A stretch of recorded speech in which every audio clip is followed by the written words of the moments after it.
आज लोटे में जब जल लेकर के आए हैं राजा बलि, तो उसी टोटी में शुक्राचार्य जी ने अपना छोटा सा रूम बनाया, उसी के अंदर बैठ गए। कहा जल निकालो हथेली पर, और टोटी में तो शुक्राचार्य जी बैठे हैं, जल कैसे निकलेगा। भगवान ने अपनी दोनों आंखें बंद की, समझ गए, कहने लगे एक सीख लेकर के आओ। वो सीख जब टोटी में डाली है तो शुक्राचार्य जी की दाहिनी आंख खुल गई, वहां से भागे हैं।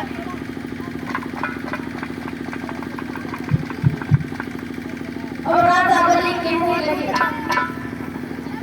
चलो नापो। बोले महाराज आपने मांगा तो क्या मांगा है? 3.5 कदम पृथ्वी। अरे हमें देने में शर्म आ रही है। भगवान कहने लगे वो भी हम अपने पैरों से नापेंगे। और राजा बलि और हंसने लगी, बोले बताओ अपने पैरों से नापोगे? इतने छोटे छोटे तो पैर हैं। बोले चलो ठीक है, नहीं मान रहे हो तो आज भगवान पृथ्वी नापने लगे।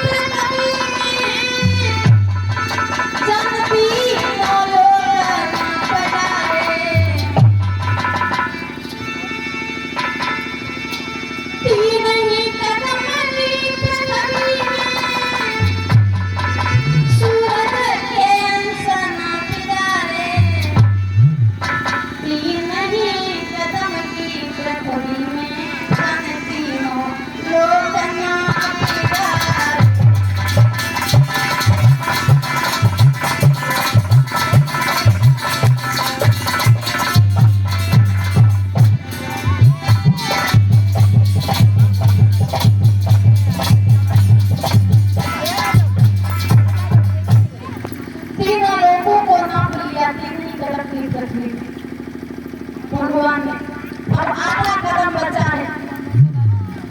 राजा बलि से कहने लगे आधा कदम बचा है, बताओ। राजा बलि पास में आए, कहने लगे प्रभु अरे हम पहले तुम्हारी लीला को नहीं समझ पाए, आधा कदम बचा है। राजा बलि की जो पत्नी थी जिसका नाम था विंध्यावती, वो राजा बलि के पास में आई, कहने लगी प्रभु अगर तुम्हारी इच्छा हो तो इनसे 2 साल बातें हम करें। बोले कर लो। अब विंध्यावती पास में आई, कहने लगी प्रभु हमारा एक सवाल है तुमसे। बोले क्या? बोले आप एक बात बताओ, दान बड़ा होता है या दानी? विंध्यावती बोली दान बड़ा होता है या दानी? भगवान बोले देखो लोगों के पास धन दौलत पैसा बहुत है, लेकिन उसमें से कुछ दान नहीं कर रहे हैं, धर्म के कार्य में नहीं लगा रहे हैं, तो सब बेकार है। तो इसीलिए दान से बड़ा भी दानी होता है, दान करने वाला बहुत बड़ा होता है।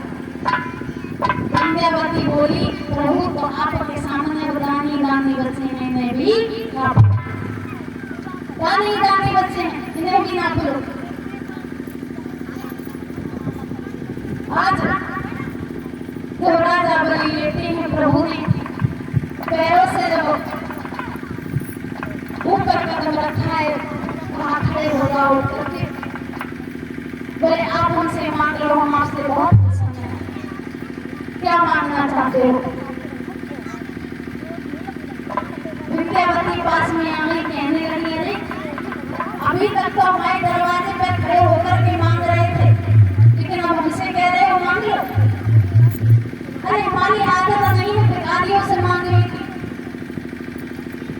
हमें नहीं चाहिए। प्रभु बोले नहीं, मांग लो। बोले देखो हमारी भिखारियों से मांगने की आदत नहीं है, हमें कुछ नहीं